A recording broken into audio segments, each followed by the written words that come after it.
Hi, let's start into part 3 on installing the fuser. And so what we want to do is get our fusing assembly ready for the reinstallation. I'm just kind of getting these wiring harnesses kind of ready to go so they don't get in our way. Also, too, the 2 white plugs here, the one on the right could have stayed in its position, but I find with it out, it's not going to catch on the fuser, so I'm going to see if I can get away with leaving this one in. The grounding contact, we can go ahead and attach that right now again. And it just kind of clips into place on this right side. And there we go. And let's go ahead and slide this back in. Now again, we're going to kind of maneuver the frame a little bit to kind of hold this. And you're going to look down on the bottom left and on the right side, and there's actually a couple little like steel pins that kind of make sure that this goes into its socket. And right now we're good. We've got that, and I kind of want to look at all the angles and make sure all the screws and the plates kind of fell back into place, and that's a good thing. And I'm going to go ahead and put a few screws back in just so we can lock this fusing assembly back into the socket right, and kind of take some of the stress of it being kind of loose right now. Let's go ahead and put 3 in, bottom left. And again, it's really bizarre at how much you got to work for this one. Drop the screw. You're going to do that, probably. Bottom right, and let's put one up at the top also. Now remember, we have the formatter board that's here, so I just kind of want to make sure I'm not hitting any of those screws that go on that white plastic.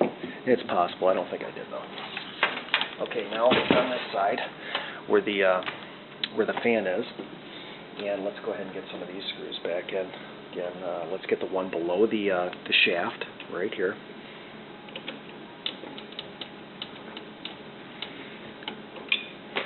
And let's get the one on the right next to the solenoid on the right side. And again, we have a cover plate here, so we want to kind of avoid those screws, those holes. Let's get this one right here on the left side of the drive shaft.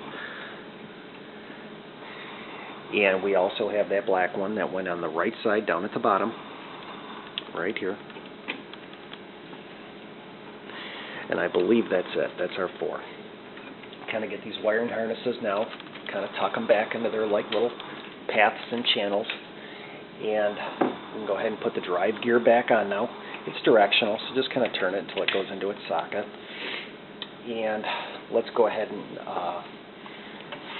reinstall this top plate. I'm going to kind of back out a little bit so you can see this. I start off, what we want to do is just put it right through that little hole right there, and you're going to want to kind of work it, there we go, mine's in, until it falls into its position. There's not a lot hanging onto this right now. When the top cover goes back on, it kind of puts pressure on that, and then we can go ahead and reinstall this little white gear that went on this. Now we're going to go ahead and, after this point, we're going to put the little gear cluster back on. You can see it in my hand. I'm going to try to close in a little bit. There's no real technique here, besides just kind of take your time and making sure that the gears kind of go into their sockets on the opposing side. And you'll notice that sometimes you have to turn the gears a little bit. Just take a second, so don't be in a hurry with it, and whatever you do, do not kind of force it. You want these gears to kind of fall right into their position. I'm going one-handed right now. I'm going to put a screw on the end of my Phillips. And again, magnetized is everything. I'm going to put one on the top right, just to kind of hold that assembly down.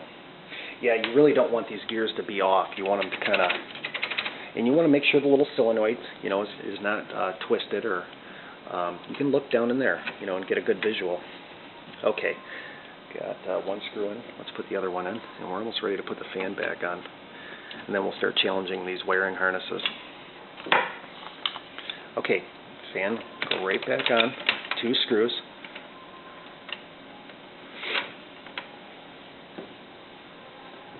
Again, just take your time with it. Plastics can be frustrating, no doubt. And so don't be in a hurry. And everything should feel just right. You don't want anything to kind of not feel, where it's off. And of course, I did exactly what I thought, is that I put a screw right where the bottom part of the fan was. I knew better too. I don't rehearse these videos. They kind of are what they are, so I have fun with them that way. Apologize for the screw up. Okay, now we can put the one down at the bottom, just like that. Yeah, as many of these things we've done, I still, kind of looks new to you sometimes when you get the cover panels off. Okay, let's go ahead and reinstall the little clip, just like this. Start off on this side, and just put it right back into that metal. Okay, now you can kind of check your drive, make sure it's spinning okay, and mine is. Everything's turning nicely. Okay, now we can go ahead and get our wiring harnesses retract. Again, you're going to start off with this larger plug, the male-female plug, the one with the real thick wires, and you're going to be disadvantaged with a view, and but you really want to make sure that these are in correctly, just like that.